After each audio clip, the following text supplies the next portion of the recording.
Praise the Lord. Magandang umaga sa bawat isa.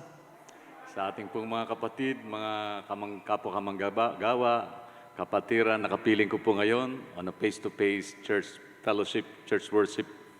At ganyan din po sa ating pong mga kakilala, mga kaibigan, kapamilya, kapuso, kaagapay, katuwang sa gawain po ng Panginoon, mga kaibigan sa iba't ibang dako, lalo na po sa inyong mga tahanan nakatunghay po ngayon sa ating pong live stream.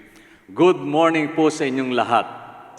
I hope hindi lang po gising po ang mga manok na nasa paligid po ninyo kung meron pa mang manok dito sa Caloocan, kundi ang bawat isa po sa atin, because this is the day that the Lord has made and we will rejoice in it. Tayo po'y magagalak dahil ito po'y panibagong linggo, panibagong araw na ipinagkaloob ng Diyos sa atin.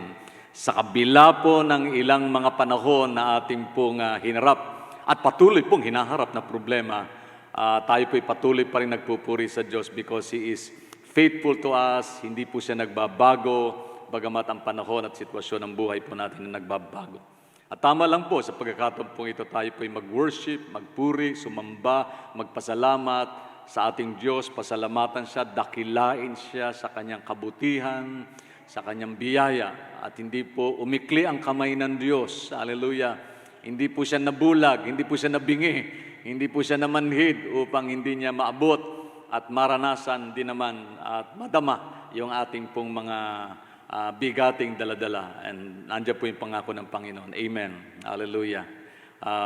Alalahanin po natin ang kabutihan ng Panginoon sa buhay ng bawat isa.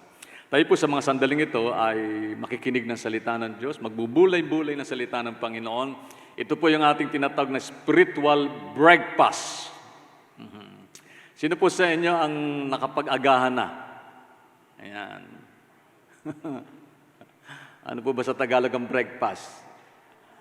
Baling nagmamadali.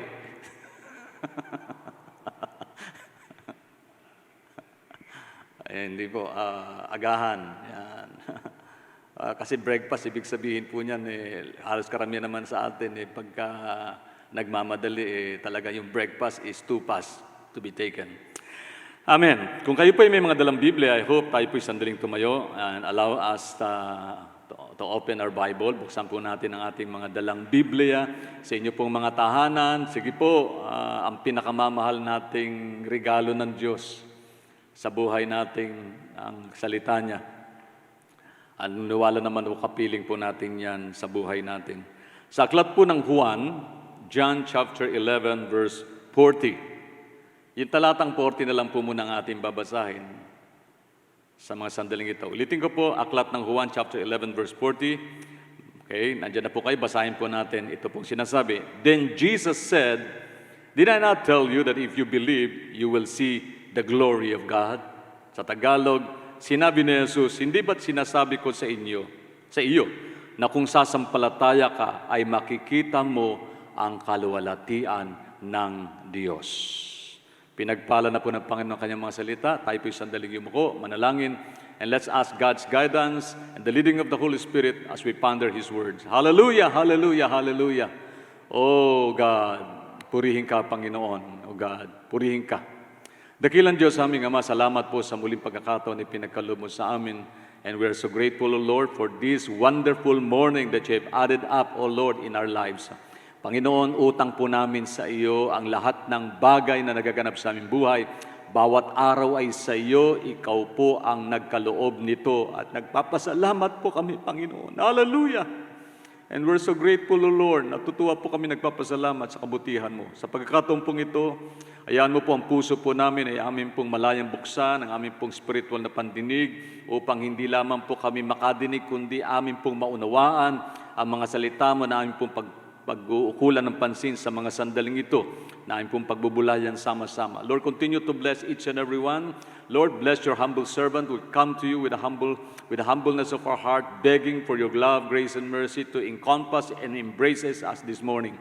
Salamat po, Panginoon. Continue to bless our homes, our family, our loved ones, all of our members. Lord, this morning, we glorify your name. We praise your name up high. Bless your word, O God. Encourage us Palakasin mo kami sa pamamagitan ng iyong buhay at makapangyarihang salita. Sa iyo po ang kaluwalhatian, papurit pagsamba sa pangalan ni Jesus.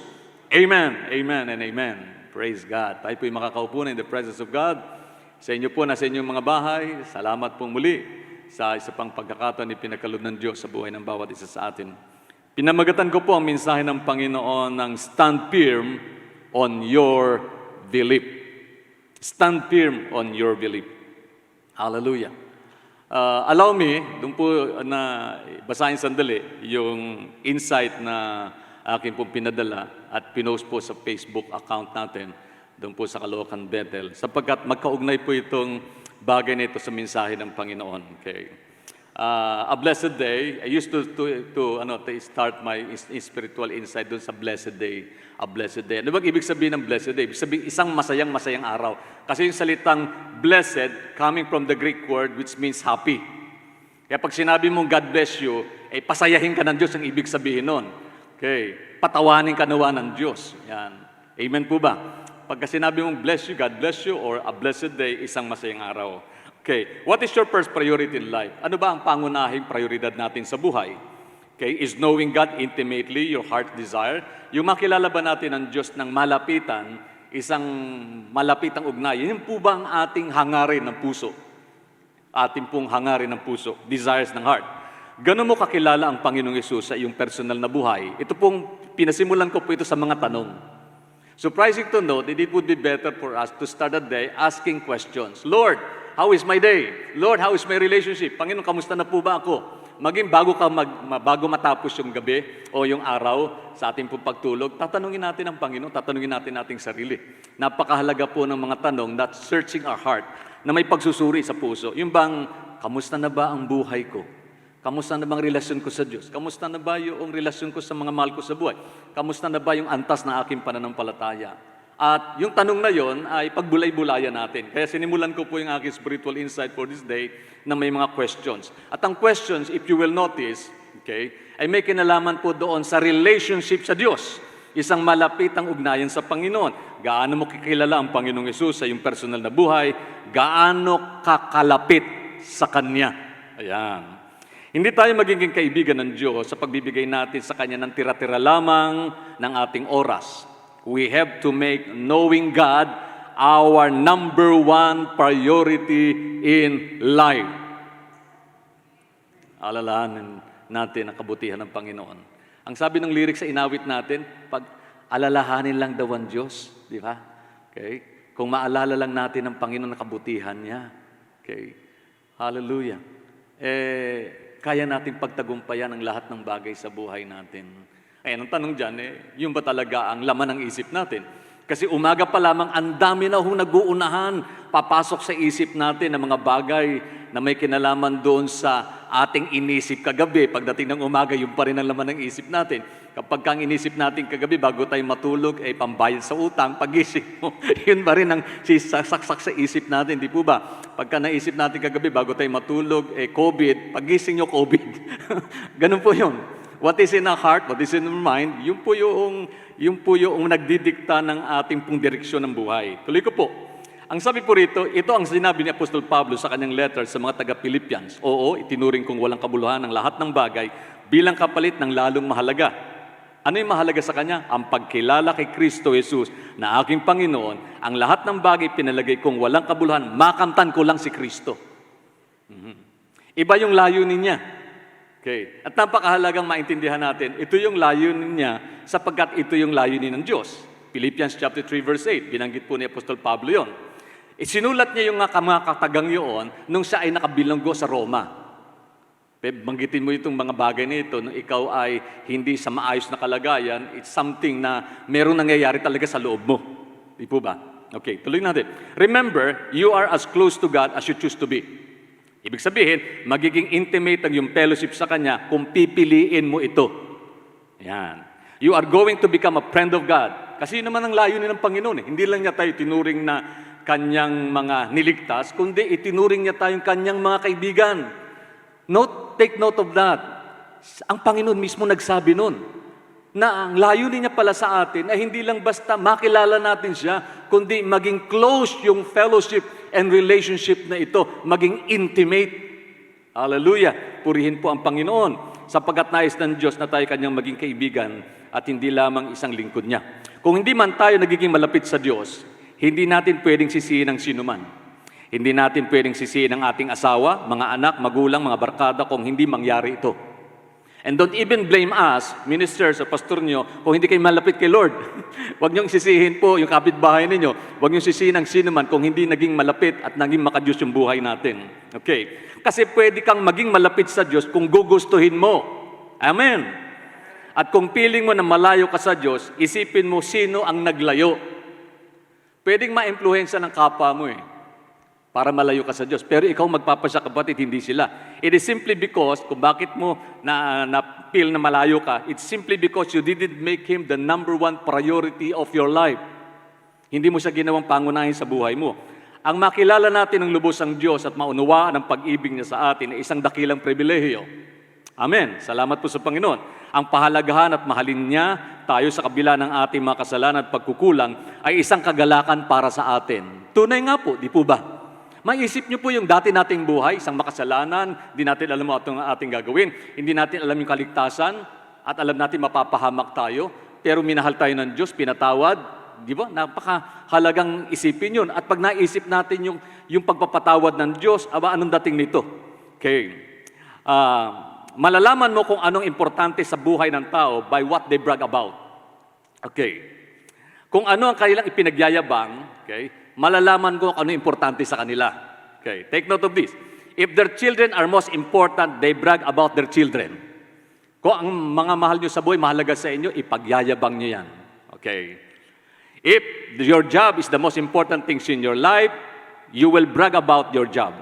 If travel and having experiences in most important places or is most important in you, that's what you talk about. If partying or buying new clothes is what you talk about most, guess what value most? Ito, huwag kayong masasaktan sa sasabihin ko, pero makatutulong ito. Pag kayo po'y nagpo-post sa inyo pong mga social media account, Facebook, Twitter, whatever, lagyan niyo po lagi ng mga caption yan. Halimbawa, nag-post kayo na bumili kayo ng napakamahal na sasakyan. Madalawa po ang dating niyan. It's either matuwa yung nakakita o malungkot sila. Nakukuha niyo po yun. Matuwa dahil ay salamat si brother, matagal niya na pinag-pray yun. Purihin ng Diyos, salamat Panginoon, tinugon mo kanyang desire. Di ba? Pero pag walang mga caption, anong dahilan? Ay, mabuti pa siya. Okay? Ako matagal ko nang pinangarap ito. Lord, bakit siya lang meron nun? Ako wala. O lumungkot ka. Lumungkot ka. Pag kayo bumabiyahe sa isang lugar, alam mo, minsan nakikita ko, ay nandun sila sa Boracay, nag-swimming sila, hindi tayo sinama. Nakita niyo po yun? Akala niyo natuwa yung mga nakapanood o nakakita nito, ang nakapagbasa nito doon sa pinost niyo. Dalawang bagay yun. If you will consider loving other people and concerning about their situations, and then precisely, hatigit sa lahat, kung priority niyo si Lord, hindi niyo lang ipopost yun. Babanggitin niyo yung testimony niyo kung bakit kayo nandun. Ipapahayag niyo yung kabutihan ng Diyos kung bakit tayo nandun. Okay, makakatulong po ba yun? Amen. Gusto niyo pong pasahin yung mga hello, di ba? Pinapost nila yung anak nila. Normal naman yun. Huwag niyo ako mamisinterpret, mga kapatid. Hindi ko binanggit ito dahil nainggit o nagagalit ako. Hindi po. Okay, normal naman ho kasi i-post natin yung ating mga tagumpay sa buhay. Kaya ang tanong naman sa ating mga mananampalataya, what is our innermost priority, most important priorities in life? O, tuloy ko po yung aking insight. Mababasa niyo po ito sa Facebook. Anyway, okay, naka-post po yan. Okay, tuloy ko po. If you brag about what you value most, hindi pwedeng hindi ito ipagsabit pag malaki ng tao. Haven't you noticed, hindi niyo pa napansin, that many people posted in their social media account what they brag about?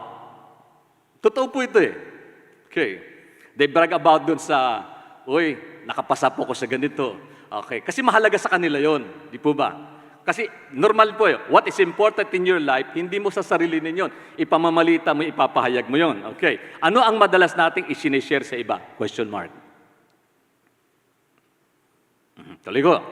Ang sabi nga ng Jeremiah chapter numbers 23-24, ang sabi ng Diyos, ang sabi ni Yahweh, Huwag ipagmayabang ng matatalino ang kanyang karunungan o ng malakas ang lakas ng kanyang taglay, hindi ang mayaman ang kanyang kayamanan. Kung may nais magmalaki, ang ipagmalaki niya ang pagkilala at pag-unawa sa akin, sapagkat ang aking pag-ibig ay hindi nagbabago, makatarungan at matuwid ang mga ginagawa ko. Ito ang mga bagay na nais ko, ako si Yahweh ang nagsabi nito.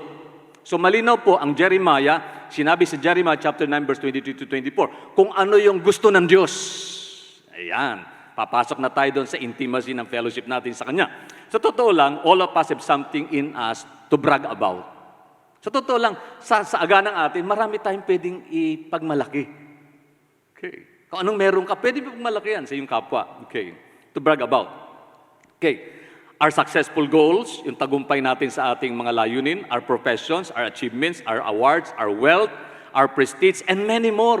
Ang dami kong pwedeng sabihin pa. Okay, minimize ko na lang kasi 4,000 letters lang ata sa messenger eh. Pag sumobra,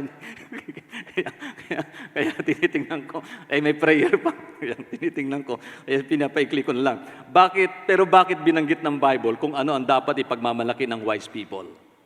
If you think you're wise, listen to this. Bakit natin dapat ipinagmamalaki ang ating pagkilala at pagkunawa sa Diyos? Kasi binanggit si Jeremiah, wise people always thought about bragging God. Ayan. Lagi nilang iniisip, ipagmayabang ang Diyos. Yan ang mga wise people daw, sabi ni Jeremiah. Bakit mas mahalaga ipagmalaki ang testimony, naging close tayo kay Jesus, naligtas tayo, binago niya tayo, natanggap natin ang kanyang pagpapatawag, habag at katwiran, kaysa sa lahat ng kaganapan at tagumpay natin sa buhay. Bakit? The answer is because that's what life is all about. That is what life is all about. Knowing God is what matters most. Ang kilalanin daw natin ng Diyos ang higit na mahalaga sa buhay natin. The God of the universe loves you and wants to have fellowship with you. Okay. At siya mismo ang naglapit ng kanyang sarili sa atin. Amen. Madalas ko nasasabi in my messages, life is about God. Jesus is the center of it all. Amen. Bagamat nasa kanta po yun, madalas natin kinakanta rin. Jesus is the center of it all. Nais ng Diyos na may taguyod ang isang close friendship and relationship with us, build in His love.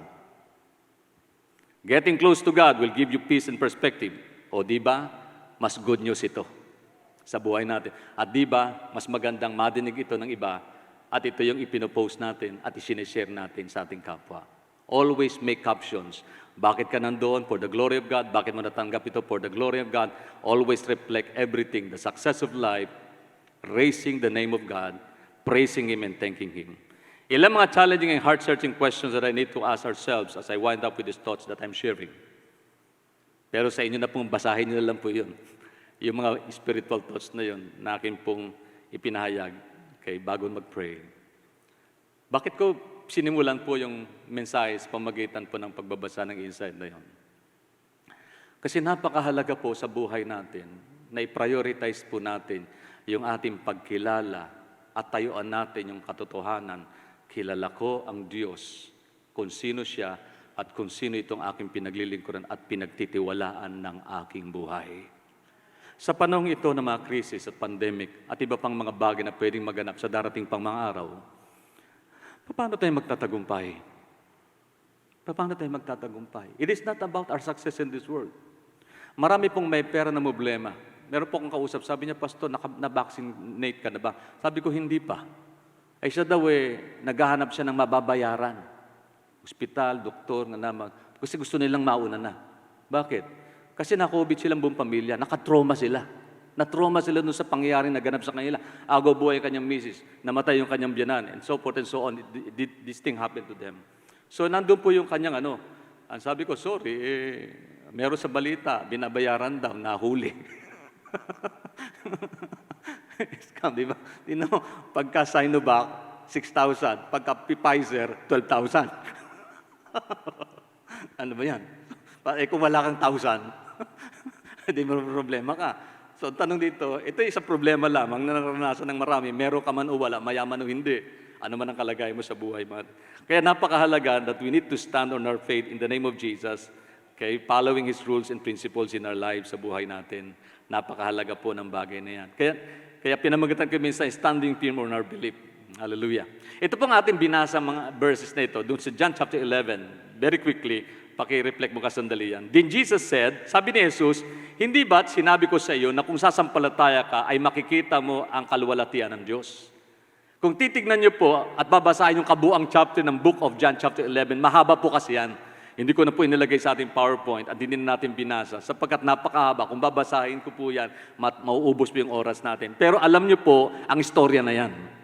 Nabasa ng marami sa atin ang story. Mga kapatid, din po sa inyong mga tahanan, I do believe that you have already read the passage and you know the story about Jesus, okay, raising Lazarus to life.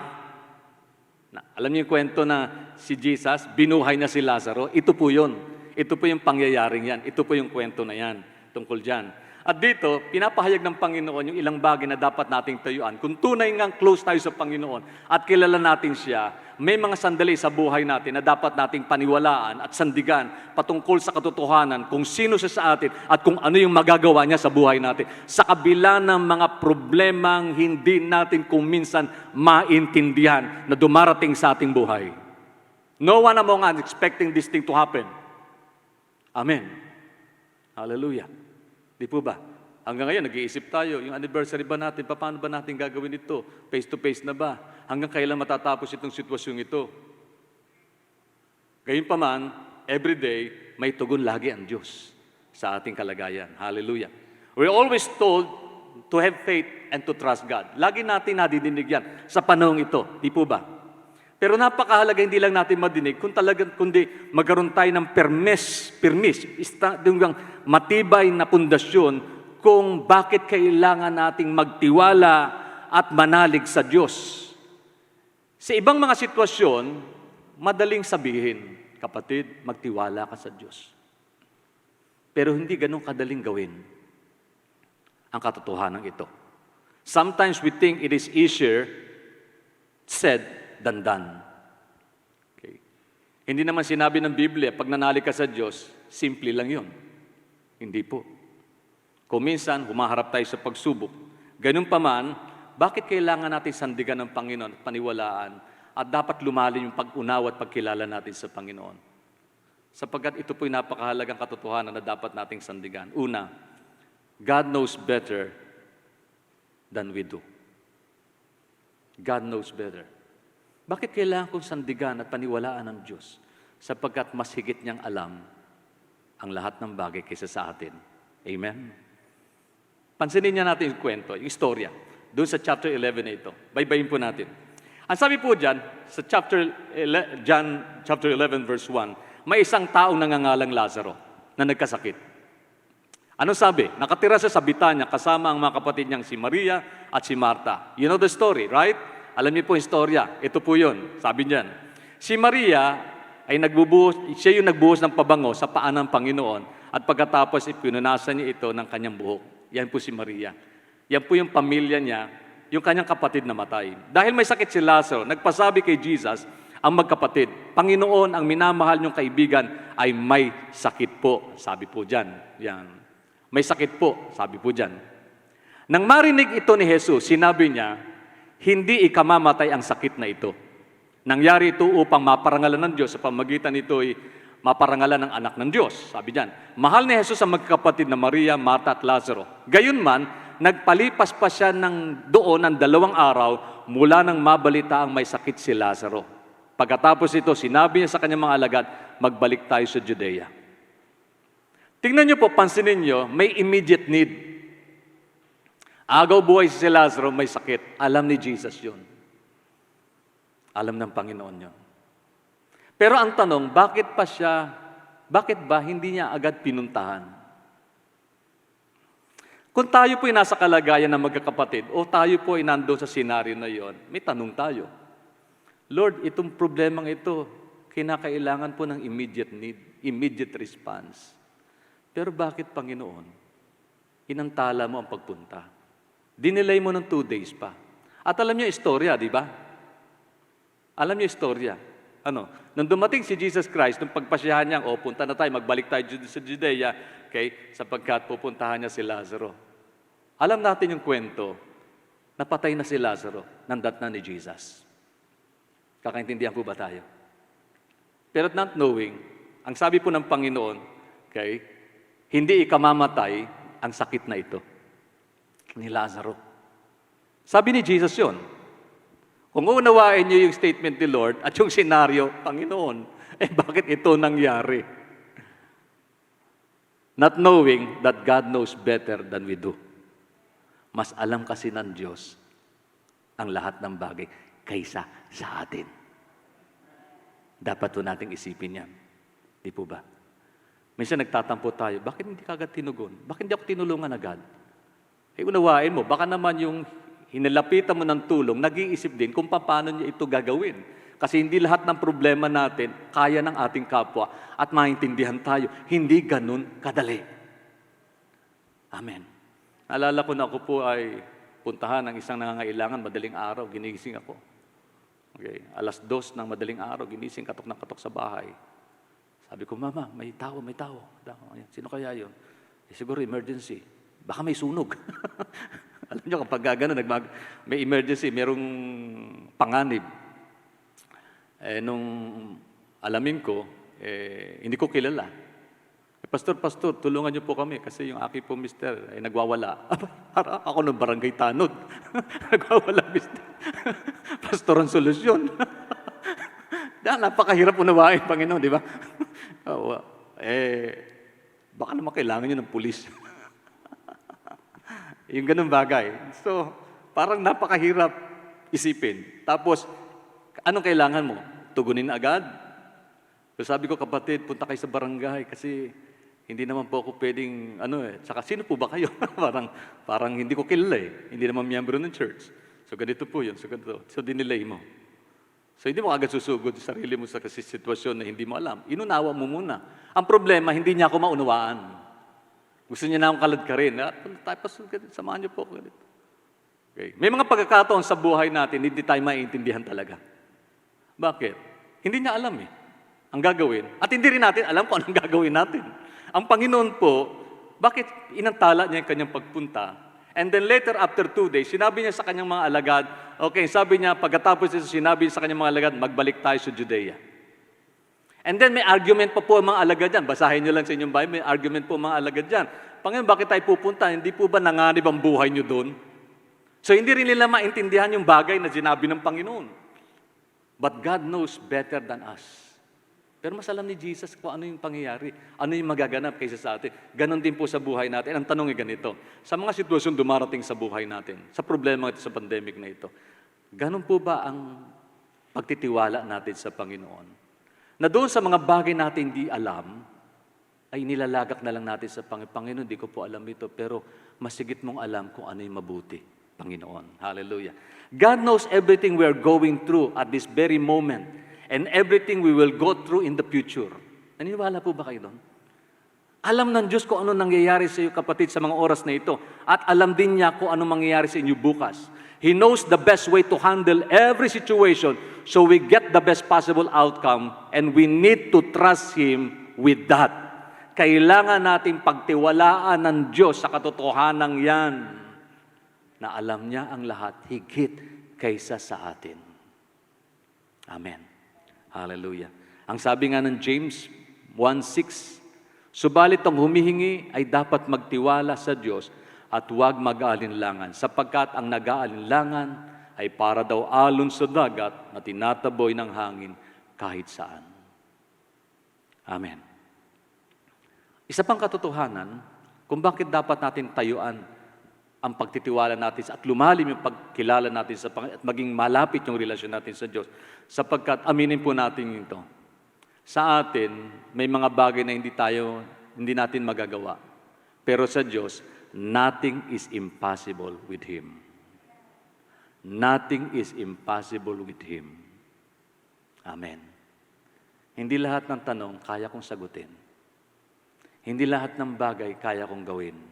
Gayun din kayo. At ang bawat isa sa atin, mga kapatid, nasa inyong mga tahanan. Kaya nga kayo sa bahay, hindi nyo nagawang pumunta rito. May limitasyon tayong lahat. Di po ba? Gusto man natin gawin isang bagay, hindi natin magawa.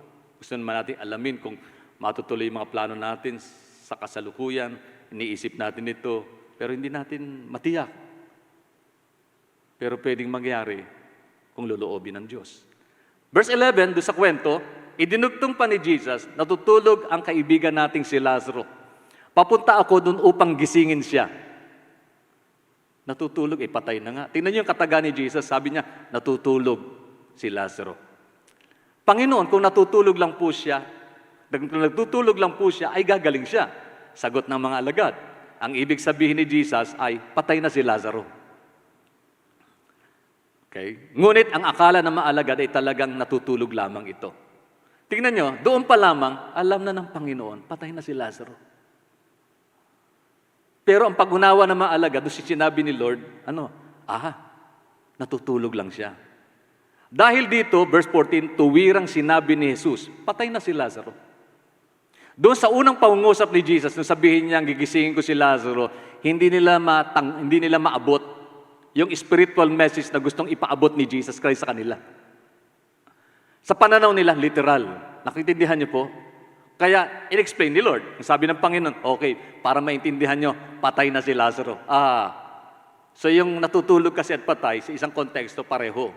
Kaya sabi sa 1 Thessalonians, ang mga natutulog kay Kristo ay bubuhayin muli. Paano naman nangyari yun? Natutulog, bubuhayin. Dapat natutulog, gigisingin. Natutulog, bubuhayin. Ang tinutukoy ng Panginoon, yung mga namatay kay Kristo na nalig sa Kanya, ay bibigyan niya ng buhay pagdating ng rapture of the church. 1 Thessalonians chapter 4, binanggit po yun. Tuloy natin yung kwento. Okay. Ang sabi niya, patay na si Lazaro. Ngunit dahil sa inyo, ako'y nagagalak na wala ako roon. So, ni-explain na ng Panginoon yung kanyang knowledge and wisdom of everything. Kasi alam niya ang lahat eh. Alam niya yung big picture ng buhay natin eh. Alam niya yun. Kaya tama lang, pag humihingi tayo, hilingin natin direksyon ng Diyos. Sa mga young people, if you are asking for your perfect partner in life, okay, don't ask your neighbor, don't ask your friend, ask the Lord. Tanungin niyo ang Panginoon, hindi yung mga kaibigan natin, mga kilala natin. At pag yun rin tanungin si pastor, sino po mapapangasawa ko, pastor? Ewan, tanungin mo si Lord. Yun po yung sagot doon. Tanungin mo ang Panginoon, sapagkat mas alam niya yung ganap na larawan ng buhay natin ngayon at maging bukas. Amen po ba ron? Doon po na sa nagsisisi, kung bakit yan ang napangasawa nyo, sa Diyos nyo na lang sabihin. At ang nasasabihin ng Panginoon, bakit mo ako sisisihin? Ikaw, ako namili, hindi naman ako. Di ba? Ganun lang naman yun.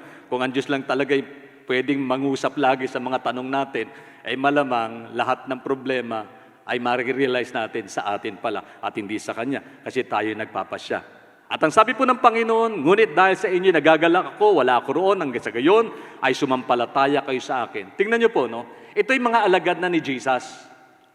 Pero ang sabi pa ng Panginoon, para kayo sumampalataya sa akin. Sabi ko, Lord, mga believers mo na ito eh. And I do believe the reason why, kung bakit binanggit ito ng Panginoon, sapagkat gusto ni Lord, lalong lumalim yung pagkilala nila at pag-unawa. Sino ba itong Panginoon na kanilang sinandigan at sinunod? Meron nga pong nakalaang mamatay para sa Panginoon sa mga senaryong binanggit dito sa chapter na yan eh. Sundan natin ang Panginoon, samahan natin sila sapagkat handa tayong mamatay para sa Kanya. Pwede nilang sabihin niya, pero alam ni Lord yung antas ng kanilang faith. Okay, si Peter nga, dininay niya si Jesus eh. Later, on the part of the story. Di po ba? Alam natin po yung kwentong yun. Tuloy natin yung pangyayari. Tayo napantahan natin siya, sabi ng Panginoon. Verse 17, pagdating ni Jesus, nalaman niyang 4 na araw nang nakalibing si Lazaro. May 3 kilometro lamang ang layo ng Jerusalem sa Bitanya. At maraming Hudyo ang dumalo kina Marta at Maria upang makiramay sa pagkamatay ng kanilang kapatid. Nang mabalita ni Marta na dumarating si Jesus, sinalubong niya ito. Ngunit si Maria naman naiwan sa bahay. Verse 21, sinabi ni Marta, Panginoon, kung narito po kayo, hindi sanam namatay ang kapatid ko. Tingnan niyo, ang sabi ni Marta, Lord, kung nandito ka lang, hindi namatay ang kapatid ko. Subalit alam kong kahit ngayon, ipagkakaloob sa inyo ng Diyos ang anumang hingin ninyo sa Kanya. So yung belief niya, no? Believe niya kay Lord na may kakayanan ng Panginoon gumawa ng himala at may kakayanan ng Panginoon idalangin sa Ama, agad susundin at tutugunin ng Diyos. Okay. Muling mabubuhay ang iyong kapatid, sabi ni Jesus. Muling mabubuhay ang iyong kapatid, sabi ni Jesus. Alam natin ang senaryo. Hindi sinabi ng Panginoon, gagaling yung kapatid. Dahil alam, patay na eh. Muling mabubuhay ang iyong kapatid. Alam ng Diyos, mga kapatid, ang hangarin ng puso ng bawat isa. Alam ng Panginoon ang hangarin ng puso ng magkakapatid. Alam ni Jesus yun. Kaya nga't nalungkot ang Panginoon eh. Hindi niya nirebuke si Marta, hindi niya nirebuke si Maria, kundi lalo na dumating si Maria, sinundo ni Marta si Maria, nandiyan ang Panginoon, nagmamadali si Maria eh. Tingnan niyo yung close fellowship nila sa Panginoon. Okay? Iniwan ni Maria yung kanyang ginagawa, agad niyang pinuntahan si Jesus. Samantalang tayo, pag nangusap ang Panginoon, Lord, bukas na. Isang araw na. Panginoon, busy ako ngayon. Di ba? Pero sila, hindi. Bakit? Ganon nila kakilala ang Panginoon. Pero gusto pa rin ng Diyos, ng Panginoon, lumalim yung pagkilala nila sa Panginoon. Kaya nga itong senaryong ito, the Lord allowed this thing to happen. Bakit inantala niya ang kanyang pagpunta? And then 4 days na nakalibing si Lazaro. Ito nasabi po ng banal na kasulatan. Ito yung hangarin ng magkakapatid. Ang sabi nila, Panginoon, kung nandito lang po kayo, hindi po mamamatay ang aming kapatid. At naniniwala kami, Panginoon, may gagawin kang magandang bagay sapagkat pwede kang manalangin sa Ama at agad kanyang didinggin. At ang sabi ni Jesus, bubuhayin ko, mabubuhay ang iyong kapatid. If you trust Him with the things that you want most, kung pagtitiwalaan mo ang Diyos sa mga bagay na nais mong maganap sa iyong buhay, siya po ang bahala doon. He will take care of your needs. Kaya sabi ng Peter, cast everything to Jesus, for Jesus cares for you. Kaya nang dumulog si Martha, Panginoon, kung nandito po kayo, hindi po mamamatay ang kapatid ko. Alam ni Jesus yung desire ng magkakapatid. Alam niya. He knows what's best for your life, my dear brother and sister in the Lord. If you feel like your goals are hard to achieve or even impossible, think again. Isipin natin kung sino itong kausap natin pag tayo nagpipray. Siya yung Diyos ng mga imposible. Anything is possible with God. Hallelujah. Naka-back up ang Panginoon. Ang sabi nga sa Mark chapter 9 verse 23, ito yung pangyayari na hindi napaalis ng mga alagad ni Kristo, yung masamang espiritong lumukob doon sa bata. Lumapit yung tatay.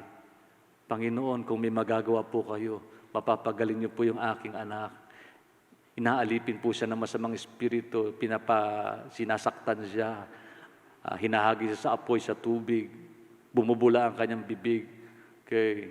Kung may magagawa po kayo, sabi ng Panginoon, kung may magagawa, ang sabi ni Jesus. If you can, sabi ni Lord, kung may magagawa ako, tanong ni Jesus, mangyayari ang lahat sa sinumang may pananampalataya. Mangyayari ang lahat sa sino may pananampalataya. Ito po yung realidad. Inamin ng magkapatid, wala na si Lazaro. Inamin din nila yung katotohanan na wala silang magagawa. Kundi nabanggit lang nila, Lord, kung nandito po kayo, hindi po mamamatay ang kapatid namin. Hindi nila sinisi si Jesus in a sense na, Lord, dahil sa inyo namatay. Hindi ko ganun sinabi nila. Kung nandito po kayo, Panginoon, hindi namatay ang kapatid. Ibig sabihin, Lord, yung presence mo napakahalaga for Lazarus to have life. Alam niyo po, sa mga mahal natin sa buhay, kung meron man hong dapat maging malapit sa kanila, hindi po tayo. Para magkaroon ng buhay ang buhay nila. Kulay ang buhay nila. Ilapit natin si Jesus. Upang sa ganon, sila din magsasabi sa sarili nila, Lord, salamat nandito ka. Kasi wala kaming magagawa. Amen. Purihin ang Panginoon. So, tayuan natin yung katotohanan, nothing is impossible with God. Ito pa. Okay. Sa verse 24 to 27, punta tayo. Excuse me. Sumagot si Marta, alam ko pong siya'y mabubuhay muli sa huling araw. Verse 25, sinabi sa kanya ni Jesus, ako ang muling pagkabuhay at ang buhay, at ang sino mang sumasampalataya sa akin kahit mamatay, ay muling mabubuhay. At sino mang nabubuhay at sumasampalataya sa akin, sabi niya, ay hindi mamamatay kailanman. Ang tanong ng Panginoon, naniniwala ka ba sa sinabi ko? Tingnan niyo po, no? Hindi sinabi ni Jesus, naniniwala ka ba sa akin? Sa pagkakataong yan. Kundi, naniniwala ka ba sa sinabi ko. Alam niyo po, dalawang bagay ang dapat hong maging pirme sa ating pong pananampalataya. Kasi ang tunay na pananampalataya, meron po itong batayan na matibay dapat. Okay? And the basis and the foundations of our strong belief lies in the person of Jesus and in the word of Jesus. Yung pagkilala natin kung sino si Jesus at yung mga sinabi ni Jesus. Marami pong anak nagmamahal sa magulang pero hindi nakikinig sa magulang. Nandiyan niyo po ako, mga nanay, mga tatay. O, love ko nanay ko, love ko tatay ko, pero yung mga sinasabi natin, bakit hindi sinusunod? So, ang tawag doon, half love. Ang true love po kasi, yung full love, yung whole love, yung ganap na pag-ibig, you believe in the person and you believe in His word and you follow Him. True and true. Ganun po yun. Di po ba? Tuloy natin yung kwento. Okay. Naniniwala ka ba sa sinabi ko? Sumagot siya, opo, Panginoon. Naniniwala po akong kayo ang Kristo, ang anak ng Diyos na inaasahang darating sa sanlibutan. Yan.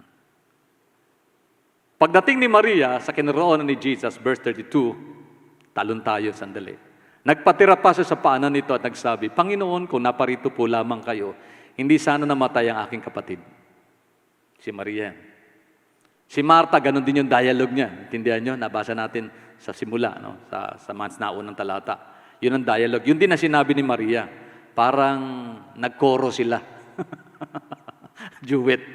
Hindi lang sila magkasabay na nagsalita. Pero the same message. Panginoon, sabi niya rito, kung narito po lamang kayo, hindi sana namatay ang aking kapatid. Hindi siya nirebuke ni Jesus, sinabi niya, ba't ako sinisin niyo? Kundi, ang sabi po dyan sa verse 33, nahabag si Jesus at nabagbag ang kanyang kalooban na makita niyang umiiyak si Maria. Pati ang mga Hudyong kasama nito. Wow. Ano pong nais ng Panginoon dito? Matutunan natin. Binanggit ng Panginoon, niniwala ka ba sa sinabi ko? That God is trustworthy. He is worthy of our trust. God is worthy of our trust. Ang Diyos ay karapat-dapat pong pagtiwalaan. Kahit na para bagang ang mga tanong natin ay, Panginoon, bakit po ako nagka-cancer? Panginoon, bakit po nalugi ang negosyo? Bakit po ako nawalan ng trabaho? Panginoon, bakit po hindi kumikita? Panginoon, bakit may pandemic pa rin? Kahit yung mga tanong na hindi natin alam yung direktong sagot. Di po ba? God is still trustworthy of our trust. Hallelujah. Tuloy natin yung kwento. Okay. Pagkatapos, sabi sa verse 34, saan ninyo inilibing? Tanong ni Jesus. Tingnan niyo, no? Ano nangyari senaryo? Nabagbag, hindi nabagbag ang kalooban ng Panginoon. Nang makita niyang umiiyak si Maria at ang mga Hudyong kasama niya na naroon. Kapatid, huwag niyong maliitin ang ating panalangin. Pagtangi sa harap ng Diyos kung yan ay tao sa ating puso. God knows the desires of our heart because He knows better, He knows everything. And God is trustworthy of our trust. Hallelujah. Sumagot sila, Panginoon, halik kayo at tignan ninyo. Hallelujah. Having faith is having trust. Pag sinabi mong nananalig ako, ibig sabihin nagtitiwala ako. You have to trust with your entire being that God has your back, that He will help you and will take care of you. Natutulungan ka niya at siya yung Diyos na magmamalasakit sa iyo. He knows what is best, but to truly embrace what He has planned for you, you have to fully trust Him. Para mayakap natin ang katotohanan ito, kailangan natin lubos na magtiwala sa Kanya. Hindi po kamangmanga na magtiwala sa Diyos, bagamat pwede kang pagtawanan ng mundo sa panahong ito. May naniniwala pa ba na totoo sa Diyos? Maring meron, pero hindi ganun ganap. Sometimes, we need to have proof before we believe. Hallelujah. Ano sabi ng Proverbs chapter 3, verse 5 and 6? Trust in the Lord with all of your heart, and lean not on our own understanding. In all our ways, acknowledge God, and He will direct our path straight. Kaya tingnan nyo, bigo ang mga planners ngayon, bigo ang mga expert ngayon, bigo ang mga wise people according to the measurement of the world, bigo ang mga successful people ngayon, bigo. At maaaring yung mga nangangarap po kapag tungkol sa kanilang bukas, mabibigo din sila. Hindi pa nga, ngayon nga, ang politika ngayon, wala pang eleksyon, kung ano-ano na nang nadidinig natin. Ang tanong sino bang may hawak ng bukas? Meron ka bang nadinig, kapatid, na ipagkatiwala natin sa Diyos ang lahat? Ipagkatiwala natin sa Diyos ang bukas. Nasa isip na ng tao, sino ba yung mangunguna sa atin para tayo ay magtagumpay sa mundong ito? Kapatid, without God, we will fail. Without God, we will fail. Without God, we will fail. Amen. Kaya nilagay tayo ng Panginoon sa katotohanan na yung lakas natin, yung talino natin, yung kakayanan natin, yung expertise natin, isinangtabi ng Diyos dahil sa pandemic na ito. Bakit tayo nagtatagumpay ngayon? Kahit papano, di ba naniwala tayo? Dahil tayong lahat natutong lumuhod, umiyak, manalangin sa Diyos. At huwag niyo hindi titigil yan. Kasi minsan ang problema, kapag ka medyo lumuwag na, lumuluwag na rin. Ang pagkakapit natin sa Diyos. Oh Lord, sandali Panginoon, kasi bakit? Pwede nang mamasyal. Sorry muna, Lord. Bitaw ka muna. Di po ba? Pwede munang gawin ito. Huwag na hong mangyari po. Gawin natin ang lahat ng bagay na normal, pero huwag natin kakalimutan, kumapit lagi sa Diyos. Trust in the Lord with all of your heart, and lean not to your own understanding. In all your ways, acknowledge Him, and God will surely direct our path straight. Amen. Hallelujah. Purihin ang Panginoon. Glory be to God. Amen. Hallelujah. Then verse 35, 38 to 40, to sunod, at hanggang sa matapos yung talata. Okay. Muling nabagbag ang kalooban ni Jesus pagdating sa libingan. Ayan. Tingnan nyo, isenaryo. Isipin ho natin, samahan natin sila sa kailang paglalakbay hanggang sa matapos pitong mensahe ito. Samahan natin sila sa kailang paglalakbay. Eto na, nang makita ng Panginoon, umiiyak sila, nabagbag kalooban ni Jesus. Habang sila'y naglalakad, ano na kayo nasa isip ng Panginoon? At nung makita daw niya yung libingan, nabagbag ang kalooban lalo ng Panginoon.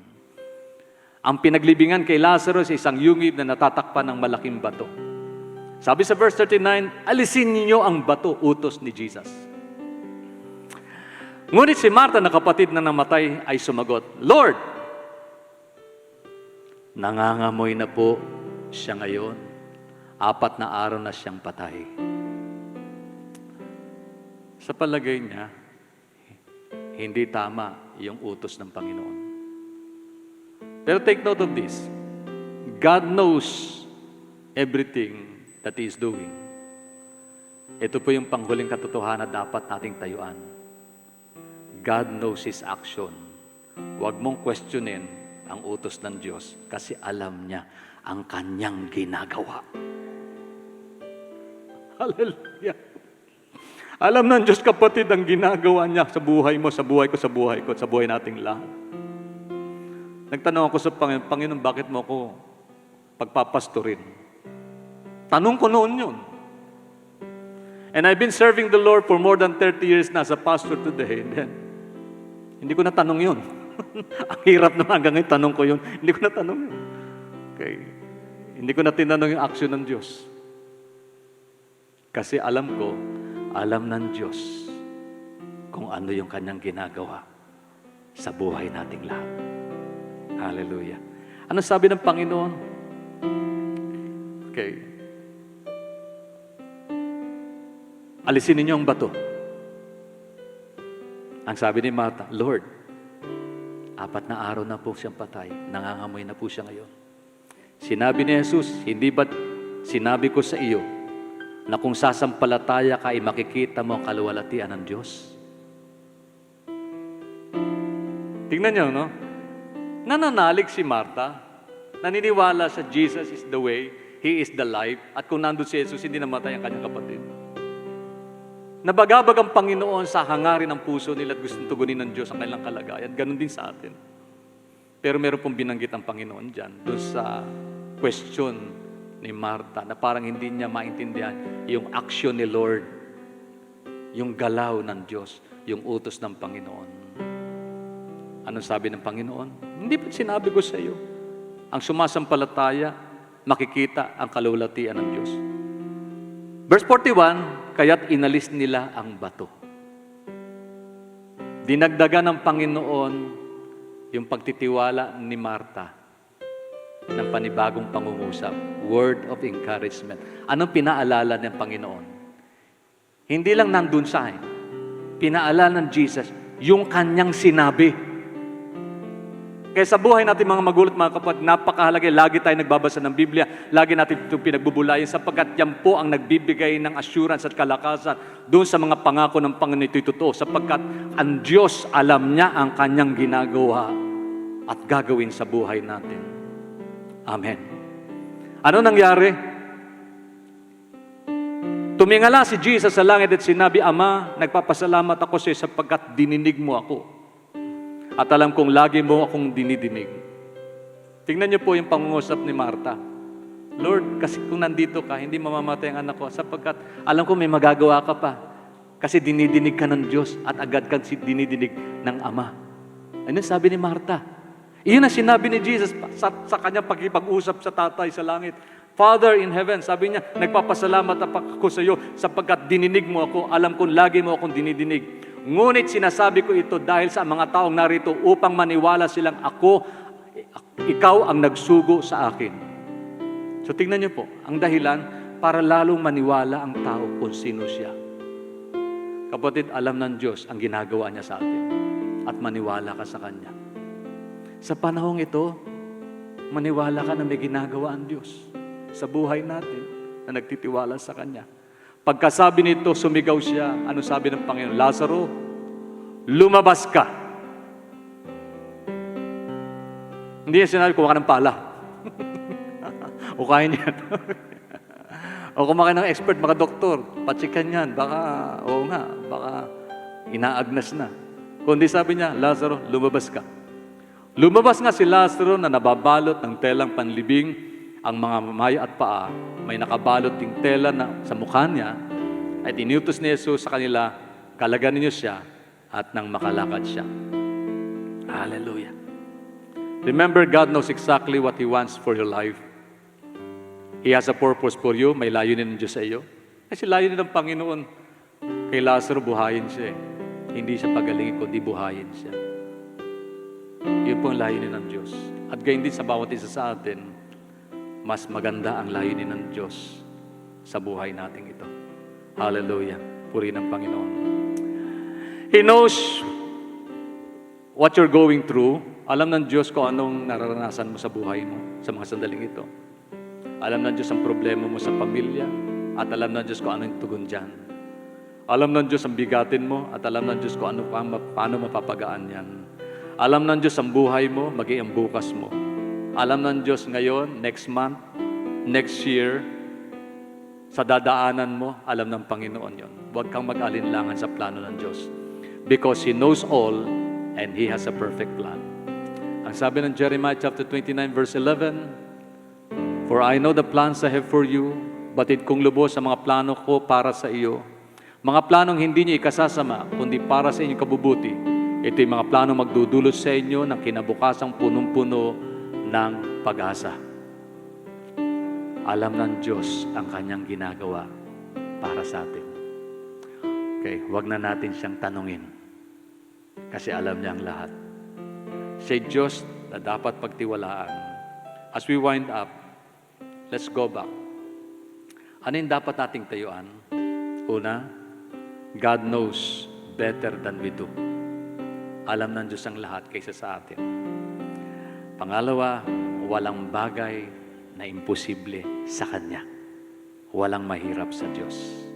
Pangatlo, siya'y karapat-dapat pagtiwalaan. He is trustworthy.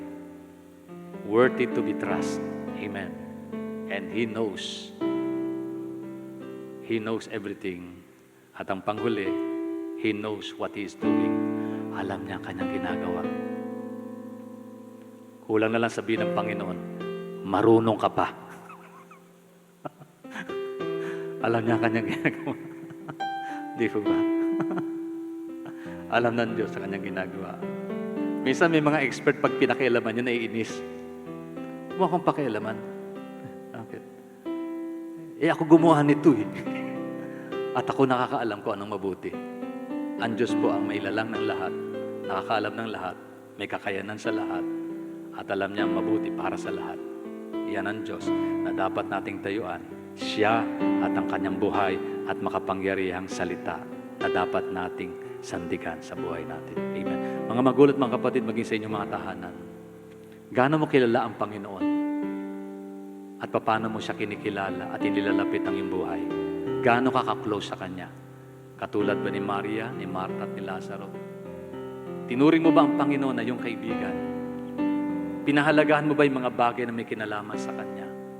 Prioritize mo ba ang relationship mo sa Diyos higit sa anumang bagay sa mundong ito? Kapatid, kung meron mang higit na makatutugon sa iyong kalagayan, makakaalam ng mabuti para sa ating lahat, ang Diyos po ito na dapat nating pagtiwalaan ng lubos. Tayo pong lahat ay tumayo. Mga kapatid, sa inyo pong mga tahanan, tayo pong lahat ay dumulog sa Panginoon. Magtiwala. Ano man ang kalagayan natin sa buhay, ano man ang pangyayari na gaganap sa iyo, ano ang problema mo, ano man mga question mo sa iyong sarili, sa iyong buhay, sa iyong kalagayan, always trust God. Always trust God. Hallelujah. Hallelujah. Oh God, oh God, oh God, oh God, oh God. Panginoon, gaano po ba namin pinapahalagaan sa buhay namin ang mga bagay na may kinalaman sa iyo? Gaano ka namin kinikilala? Gaano namin pinapahalagaan ang iyong mga salita? Gaano na namin inaalala, Panginoon, sa buhay namin, Panginoon, yung mga pangako? Oh God, oh God, oh God. Patawarin mo kami, O Diyos, kung may mga sandali sa buhay namin na hindi namin pinahalagaan, na pagtibayin ng lubos ang aming relasyon sa iyo. Panginoon, ano po ba yung aming pinapahalagaan sa mga sandaling ito? Ano po yung aming mga pinagyayabang, O Diyos? Kung ang mas pinagyayabang namin, pinagsasabi namin, Panginoon, sa aming kapwa, ang mga bagay na may kinalaman lamang sa amin, tagumpay namin, God, achievement namin, mukhang kulang, O Diyos, at mali. Tulungan mo kami, Panginoon, na kung meron man kaming dapat itanghal, kung meron man kaming dapat ipapurihan, dakilain, walang iba kundi ikaw po, O Diyos. Pero hindi po ito mangyayari maliban pong tulungan mo kami, O Diyos, na kilalanin ka ng lubos sa aming buhay. Sino ka at kung gaano ka kahalaga, O Diyos. Panginoon, ibalik mo kami sa kalagayang maunawaan namin na kami po'y lusak lamang, putik lamang, Panginoon, na iyong nilalang at binigyan ng buhay. Subalit hindi lamang doon, Panginoon, O Diyos, na putol lang iyong pagpapahalaga sa amin. Minahal mo kami. Niligtas mo kami. Inalay mo ang iyong buhay alang-alang sa amin sa kabila ng aming pagkukulang. Ganon mo kami pinahalagahan, O Diyos. At kung kami po, Panginoon, hindi ganon na naging pagpapahalaga sa iyo, patawarin mo kami, Ama. Patawarin mo kami, Panginoon. Patawarin mo kami. Tulungan mo kami, O Diyos, na tayuan namin ang katotohanan ng walang ibang magbibigay sa amin ng buhay kundi ikaw lamang. Sapagkat ikaw ang buhay namin. You are our life. Hindi lamang ikaw ang nagbibigay buhay, kundi mismo ikaw ang aming buhay, Panginoon. Ikaw ang aming lakas. Ikaw ang aming tagumpay. Sa iyo nararapat ihayag, Panginoon, ang kaluwalhatian at kadakilaan at parangal ng tao, Panginoon, sapagat ikaw ang nararapat bigyan ito. Panginoon, sa pagkakataong ito, Lord, tulungan mo kami sa aming pong kalagayan. Kung meron mang nanghihinat ng lulupaypay, palakasin mo siya, O Diyos, sa pangalan ni Jesus. Kung meron mang kami mga sitwasyon katulad ni Maria at ni Martha, Panginoon, sa kalagayan nila, bagamat sila'y nananalig sa iyo, Panginoon, pero meron silang mga question, pag-alinlangan at kakulangan, O Diyos, O God, ng pag-unawa kung sino ka.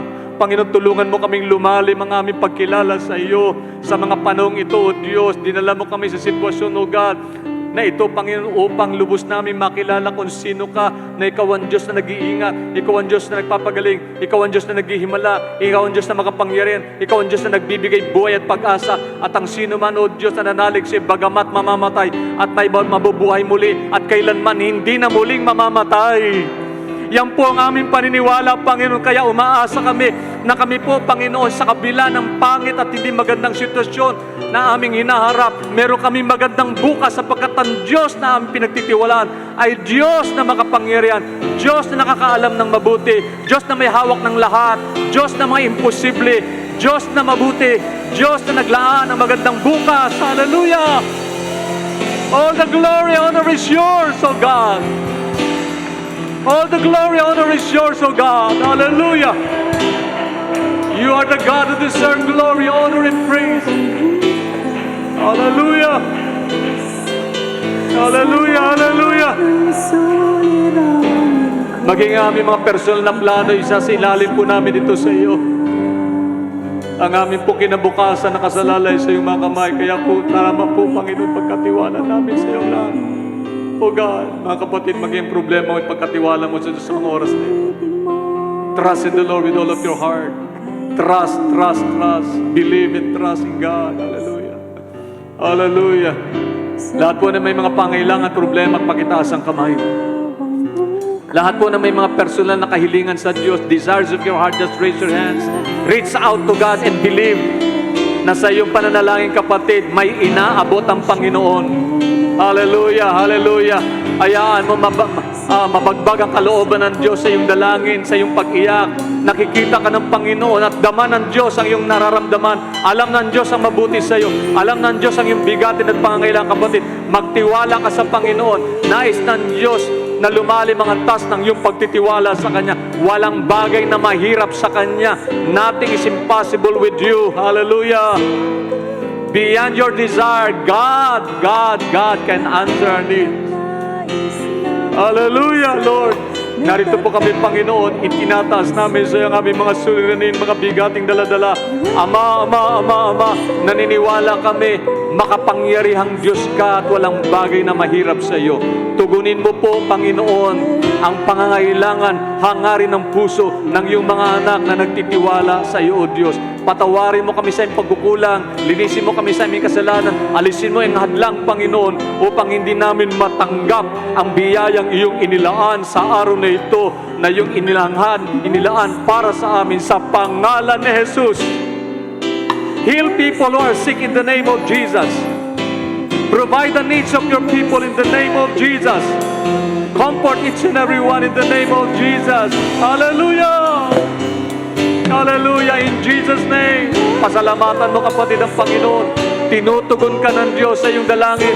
Tinutugon ng Panginoon ang iyong pangailangan. Inaabot ka ng Diyos. Alam ng Panginoon ang kanyang ginagawa para sa iyo. Pasalamatan mo ang Panginoon. Hallelujah! Hallelujah! Yes, God! Yes, God! Hallelujah! Hallelujah! Jesus! Purihin ka, Panginoon. Purihin ka, O Diyos. Salamat po, Ama. Palakasin mo po ang aming pananampalataya, O God. Aliwin mo mga manlungkot, O Diyos. Palitan mo ng kagalakan ng buhay ng bawat isa na may kalungkutan, O Diyos, God. Hallelujah. Hallelujah, hallelujah. Oh, hallelujah. Lord, tulungan mo kaming lalong maging malapit, O Diyos, ang aming mga sarili sa iyo sa lahat ng sandali, Lord. Oh, help us to establish our intimate fellowship with you, O God, in the name of Jesus.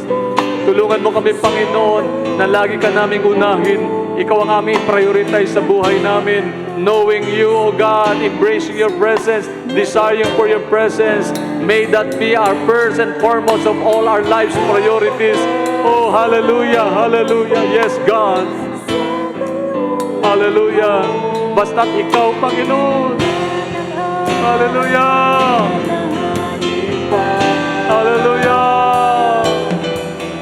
Basta kami na yung problema,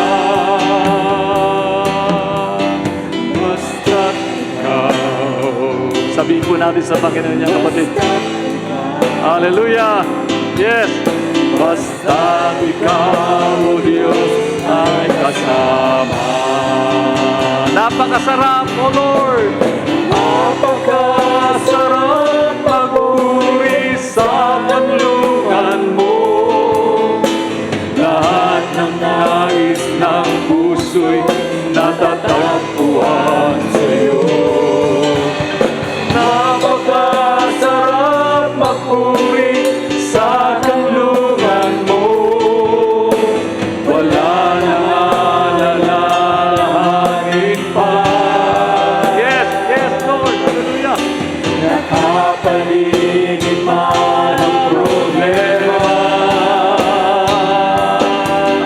Basta't ikaw, basta't ikaw, basta't ikaw, O Diyos, ay kasama. Napakasarap! Pasalamatan po natin ang Panginoon. Patuloy nating awitin ito sa diwa po ng pagpupuri, tataring, yakapin ang ating Diyos na buhay. Hallelujah! Lahat ng nais ng puso natatagpuan sa iyo. Amen! Amen! Napakasarap magpuri sa kanlungan mo.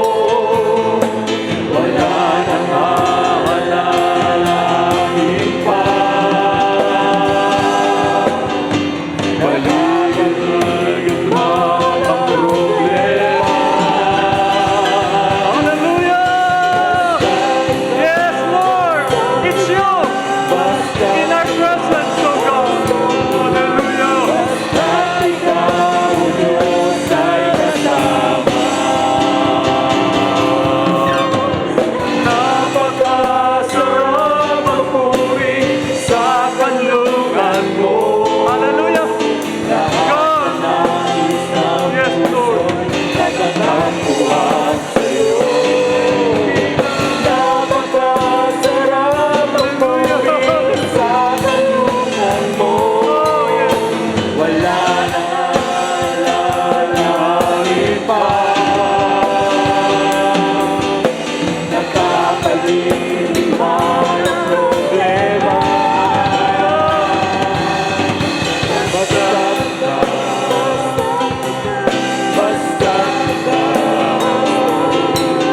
Basta't ikaw, O Diyos, ay kasama. Hallelujah, hallelujah, hallelujah, hallelujah, hallelujah, hallelujah, hallelujah, hallelujah, hallelujah, hallelujah. Oh, praise the name of the Lord. Glory be to your name. You deserve the glory, the honor, the praises, the power. Hallelujah. We recognize your glory name, O God. We recognize your glorious name, Lord. We recognize your presence. We embrace your presence. Oh, hallelujah, hallelujah, hallelujah, hallelujah, hallelujah, hallelujah. Woo, glory, glory, glory to God. Glory be to Jesus. Oh, hallelujah. Salamat po, Panginoon. Thank you, God. Jesus. Hallelujah. Salamat po, Panginoon. Salamat, salamat. Salamat sa iyong presence. Salamat sa iyong promises. Salamat sa iyong word. All the glory belongs to you, Father. Honor and praise is yours, O God. Hallelujah. Salamat po. Salamat, O Diyos. Hindi mo kami iniiwan, pinababayaan mo. Salamat sa iyong kalinga. At patuloy ka naming aalamin pa, Panginoon, sa aming buhay kung gaano ka namin kahalaga. Amin kang kahalaga sa buhay namin. Lord, salamat, salamat, salamat. In Jesus' name, amen, amen, amen. Hallelujah. Glory be to God. Hallelujah. Purihin po ang Panginoon. Amen. Patuloy po tayo sa ating pong gawain, sa ating pong mga announcement before we wind up with our service. Makakaupo na po ang bawat isa in the presence of God. Hallelujah. Nandiyan po yung ating mga announcements sa inyong screen. Pakibasa niyo na lang po sa biyaya ng Panginoon. Hallelujah. Patuloy po yung ating gawain. Continuously pray for God's guidance sa ating mga activities. Okay. Salamat po sa Panginoon sa kabutihan niya. Hallelujah. Hallelujah. Glory be to God. Yan. Purihin ng Panginoon. What a glorious day. What a wonderful moment. Amen. Ito po sa ating mga kapatid na nasa kailang mga tahanan. Muli, salamat po sa biyaya ng Diyos. Purihin po ang Panginoon. I-share niyo po yung kabutihan ng Diyos sa iba. Okay. Mas maganda pong ipagmalaki natin ang kabutihan ng Panginoon. At sa pagmamalaki natin, marami pong makakilala kay Lord. Tulungan po natin yung iba po natin mga kapatid na nag-healing po ng prayer. Doon po sa ating Facebook account, doon sa ating sa ating po Facebook account, may po mga prayer request doon. Samahan natin po sila sa panalangin po. Patuloy natin pag-pray po mga kailangan nila. Okay, meron pong mga bagong nag-tune in sa ating pong gawain. Let's pray for them. Meron pong naghahanap ng church. Meron pong nag-message na kung saan daw po malapit itong church na ito. Ang problema, wala siya sa south, nasa north siya. Doon po sa hindi nakakaalam, ang Caloocan po ay dalawa. Caloocan North at Caloocan South. Yan, dalawa po ang city hall natin. Yan, so, mga taga-north po yung iba. Tinugon ko na lang po, sabi ko kapatid, nandito kami sa south. That is almost 35 kilometers away. Alam niyo po yung layo nito mula doon sa Camarin, diyan sa Riparo. Layo po niyan, 35 kilometers po yan. Parang from here to Baclaran. Ayan, wala pang LRT. Hoping na mabuksan po ng gawain doon. Kung loloobin po ng Panginoon, pag-pray po natin. Bagamat marami po tayong mga Assemblies of God Church doon sa lugar na yon. Pero parang hinahanap nila yung Bethel. Yung house of God. Kaya pag-pray po natin, encourage po natin yung iba, yung ating po mga kapatiran sa iba't ibang lugar, sa abroad. Purihin po ang Panginoon sa inyo pong panalangin at suporta. Salamat po sa kabutihan ng Diyos sa inyo pong mga buhay, sa ating po mga kapatiran sa probinsya at sa ilang ibang mga lugar. Sa Caloocan Bethel, ganun din po. At ay mga daughter churches. Salamat po. Pag-pray po natin, mga anniversary po ng mga daughter churches natin. Purihin po ang Panginoon sa kabutihan ng Diyos. Patuloy po yung gawain ng Diyos kahit may pandemic. At may paraan po ang Panginoon para maganap po yun. Amen. Tayo po yung magtatapos sa gawain po ng Panginoon sa ating po mga kapatid sa kailang mga tahanan. Kaya tayo po tayong lahat, kahit po sa inyo natatahanan, mas maganda pong makisama po kayo sa amin. Tayo rin po kayo sa inyong kinaupuan at kinalalagyan. Tayo po yung magpuri sandali sa Panginoon. And we will end up with prayer. Tawagin ko po si Pastor Romel, kapiling po natin ngayon dito sa ating pong closing prayer and then yung benediction. Mawit muna tayo ng isang papuring awit sa Panginoon. Hallelujah. Praise the name of the Lord.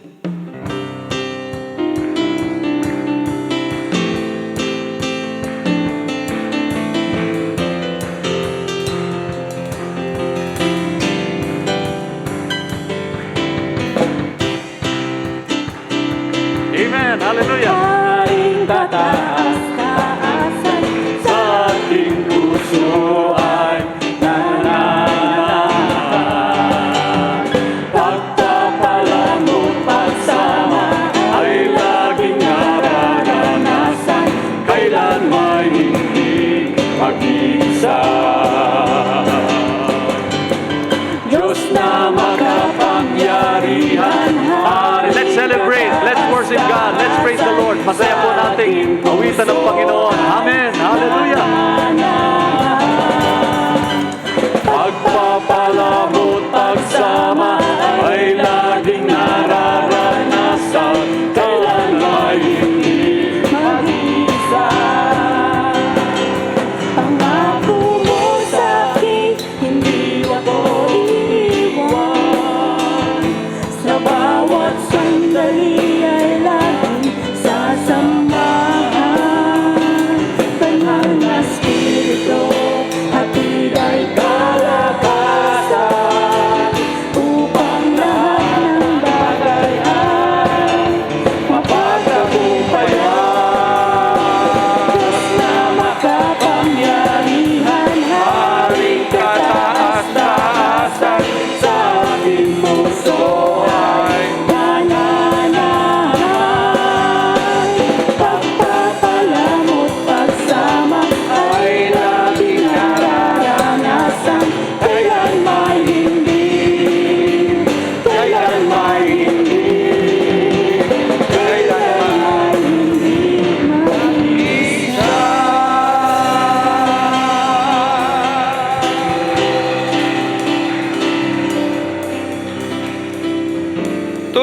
mabuti, Panginoon.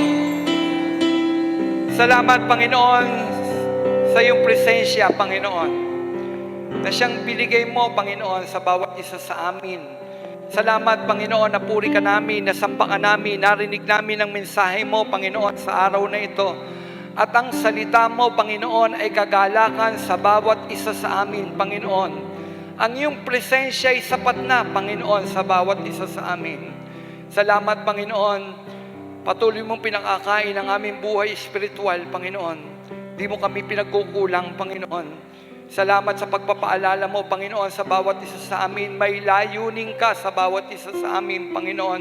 Sa bawat nagaganap sa aming mga buhay, Panginoon. May layunin ka, Panginoon.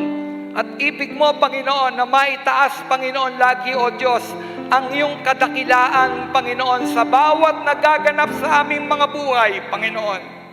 Ama, anuman po, Panginoon, ang nagaganap sa amin, Panginoon, positibo man o negatibong bagay, Panginoon, ang dumarating, Panginoon, ipahintulot mo, Panginoon, na maitaas namin, Panginoon, ang iyong kadakilaan, Panginoon, kung paano kang naghihimala sa aming mga buhay, Panginoon. O Diyos, dalangin namin, Panginoon, ang bawat isa. Patuloy mong patatagin ang aming mga pananampalataya, Panginoon. Abang hinihintay ka namin sa muli mong pagbabalik, Panginoon. Nawa, O Diyos, madatnan mo ang bawat isa sa amin, Panginoon, na ang puso namin, ang laman ay Ikaw, Panginoon. At ang aming ginagawa, Panginoon, ay nakapagbibigay kaluguran sa iyo, Panginoon. Ama, tulungan mo kami, Panginoon. Lalo na sa araw na ito, Panginoon, sa araw, Panginoon, na ito na nalalapit, Panginoon, ang iyong muling pagbabalik, Panginoon. Pag-alabin mo ang aming pag-ibig sa iyo, Panginoon, ang aming relasyon sa iyo, Panginoon.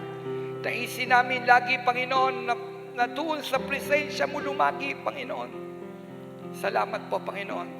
Napakabuti mong Diyos, Panginoon. Pinupuri ka namin, Panginoon. Pinapasalamatan ka namin. Sa pangalan mo, aming Diyos, ito po ang aming panalangin. Amen. Amen. Taas po natin mga kamay sa Panginoon na sa ating pong pagtatapos sa gawain ito ng Diyos at patuloy na paglilingkod at pamumuhay sa maghapong ito at sa darating pamangaral, dadagdag ng Diyos sa buhay natin hanggang sa siya'y dumating o kunin ang buhay natin ito.